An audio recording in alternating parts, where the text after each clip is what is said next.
Army டைமிங்கில 1500 metre running முடிக்கிற சேலஞ்சில எனக்கு வந்து 25த் டே.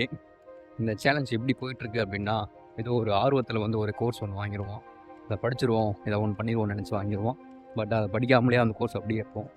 அந்த மாரி தான் இந்த ஆர்மி சேலஞ்ச் வந்து என்னோட இன்ஸ்டாகிராம் அக்கவுண்ட்ல போயிட்டுருக்கு.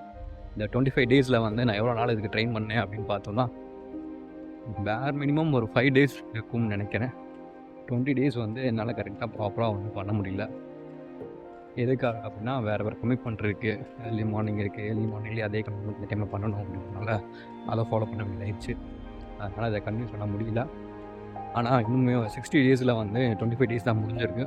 இன்னமும் வந்து அந்த சேலஞ்சில் தான் இருக்கேன். நான் இன்னும் அடுத்து வரும் நாட்களில் கரெக்டாக வந்து பண்ண ட்ரை பண்ணுறேன். இது வந்து ஒரு அக்கௌண்டபிலிட்டியாக தான் நான் அதை ஃபீல் பண்ணுறேன். நம்ம வீடியோ போடுறதுனால வந்து எனக்கு ஒரு கமிட்மெண்ட் ஆகுது. ஓகே, நம்ம வீடியோ போடுறோம், இந்த ஒரு சேலஞ்ச் எடுத்திருக்கோம் அப்படின்றனால அந்த கமிட்மெண்ட்டுக்கு அக்கௌண்டபிலிட்டியாக அந்த வீடியோ ரெக்கார்ட் பண்ணி நான் போஸ்ட் பண்ணியிருக்கேன். அப்படின்றப்போ நம்ம இனி வரும் நாட்களில் வந்து அந்த சேலஞ்ச் எப்படி போகுதுன்னு பார்க்கலாம். இதே மாதிரி லாஸ்ட் வீக்கில் வந்து திடீர் மலை க்ளீனிங் ப்ராசஸில் வந்து சிறப்பாக போச்சு. அதில் வந்து எனக்கு புது டீம் வந்து கனெக்ட் பண்ணாங்க. நிறைய பேர் என்கிட்ட பேசினாங்க. அதுக்கப்புறம் டெக்கத்லான்லேருந்தே நமக்கு வந்து 5 பேக்ஸும் 5 கேப்ஸ் இந்த மாதிரி ஐட்டம் கொடுத்துருந்தாங்க. அந்த ஒரு ரெகனைஸ் பண்ணி கொடுத்தப்ப அதை ரிசீவ் பண்ணுறப்ப கொஞ்சம் நல்லா இருந்தது. அதை மக்கள்கிட்ட சொல்லணும் அப்படின்ற வீடியோ எடுத்து போட்டுருந்தோம். அந்த ப்ராசஸ் இப்போ தான் முடித்தேன். ஓகேங்களா?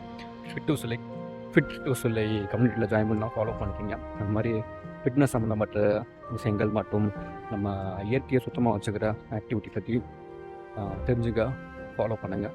ஃபிட் டு சிலை.